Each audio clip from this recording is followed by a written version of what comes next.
with my niggas on the block, pushing rock, trying to make a living. And this for the girls that work 2 jobs, just trying to make a living.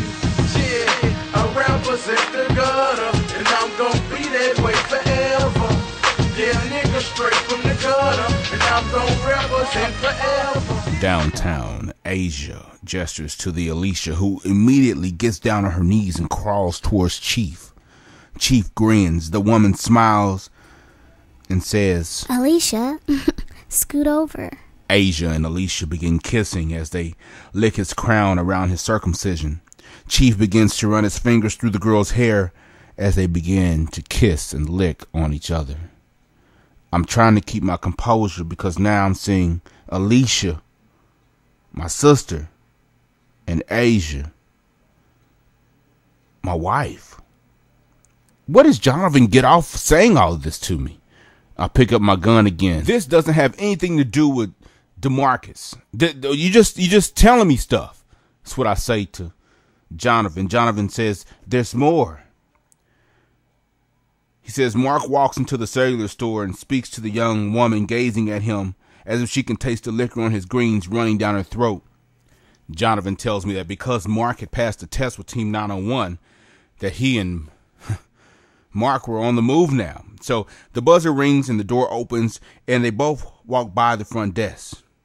They both walk down this long hallway to a door that is halfway open. A beautiful middle-aged woman sits at a desk on the phone.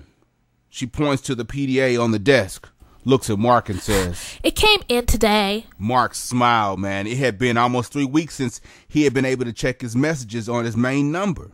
You know, the burner that Mark and I had, you know, basically had the old basic service and you couldn't check your voicemail, right? The woman in the chair is wrapping up her conversation when a young man walks in. I nod. That's what Jonathan says. Mark nods. And the young woman then gives the young man a kiss in the mouth. The man gives her a thick roll of 20s. I look over at Mark and say, she's really getting it. Mark says back to me, Jonathan, you don't know the half of it.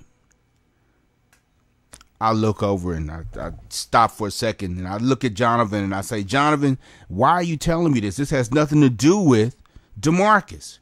He says, but you're missing the main point. Everybody has options, but everybody wants Asia. He then begins to recant the story. The cell phone lady is getting off the phone, and before she does, Okay, hubby, I'll put some dinner on the table. See you this evening. I love you. Mark begins smiling as she hangs up the phone. In the high-rise downtown, Jonathan tells me Chief was dripping with sweat. The women continue rubbing on him, working to re-stimulate his manhood. The Alicia says to the, Are we done yet? Asia begins to frown. She begins to get angry, more angry than I've ever seen her. That's what Jonathan says. And she begins to savagely beat the Alicia. Chief told everybody at the Team 901 Bike Club about how Asia whooped Alicia. I was understandably upset. You know, me, Mr. Lied To, with a sister named Alicia, who now is being strung out by Team 901 and my wife. I had to keep my focus. Jonathan kept talking. I'm leaning back. I'm playing with the safety on the gun. He says that they were scratching and smacking and kicking. You know, Alicia was falling and Asia was cursing her repeatedly. Alicia attempted to run up the stairs, according to Chief, and in the midst of screaming, Asia grabbed her leg. Jonathan told me that Chief and Captain said Alicia got up to the second step, and that's where she was tripped at. She fell forward face first into the step, and blood began gushing everywhere, all out of her mouth. Chief was laughing. Mark was laughing. Jonathan said he felt bad for Alicia and that Chief told her to go to the bathroom and get herself together. Chief said he knew that Asia was a bad girl and that she had some fight in her, but he never had seen it like that. So he just had to ask, you know, how her husband Mark was doing, because obviously she had too much stress in her life. Jonathan continued telling me the story as I sat in the studio. He says, across town at the cell phone shop, he and Mark smiled at the woman sitting behind the desk. She stated that she hadn't seen Mark in a while and that, she had been handling business. Mark said to her, I see you got a new boy toy. Referring to the young man who had came in earlier, and that she had kissed in the mouth. And the woman smiled and said, He doesn't manage this office or this ass like you used to. She looked at me and licked her lips, and she looked at Mark and said, Are you going to say thank you for the new phone? Jonathan told me he couldn't help but notice the double D's that she was carrying through her sheer silk shirt. Light bra, serious situation. Jonathan said he doesn't know why Mark hadn't hit it again, but he was so head over heels in love with Asia. Mark said, this is a business call, and I have a wife now. Having said that, we went back to the front, and I got in my car, and Mark got in his. I began to reminisce on the day that Jonathan was speaking about. My sister Alicia had told me that she bit her lip. Not that Asia had whooped her ass. Later that morning at the label, Asia had walked in carrying an extra bag, a Coach bag, black suit, short skirt, stilettos, like she always did, 2 gold rings on her right wrist. She walks down the hallway, talking on her PDA, saying that she can't find her Bluetooth earpiece. Being the gentleman that I am, Mr. Lied To, I said good morning. We had relations back in the day. And, I walked to my studio down the hall. Asia was on the phone saying, What time does this China office open? I want the staff on conference call 5 minutes after they open. Let it be known that they will not mess up my day.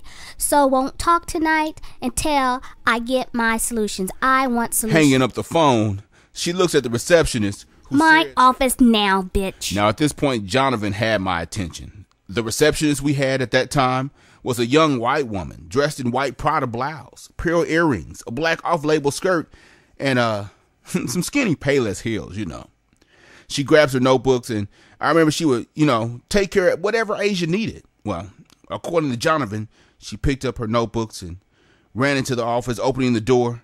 Asia walked through the door, picking up a remote, and began to open blinds, turn on TVs, and reset the room light. Asia was a stickler about the room. I don't know what I did with my Bluetooth. Call the dealer and get me another one right away. I want Jonathan's contract on my desk now. Jonathan said there had been some relations between Asia and the secretary, our receptionist, the one we used to have. It cost me a lot of money when we had to give her a settlement when she wanted to leave, but I didn't ask any questions. We were making money hand over fist. Jonathan said the receptionist smiled and said, I missed Momma. By this time, I was tired of sitting in the console room. I was tired of being trapped in a small space with Jonathan, and he's telling me the story. So we took the Cavassier into the actual main part of the studio. There was a glass separating the console room and the studio. So we sit down now, and Jonathan's saying, now this is where it gets dark. Because I believe I am DeMarcus's daddy.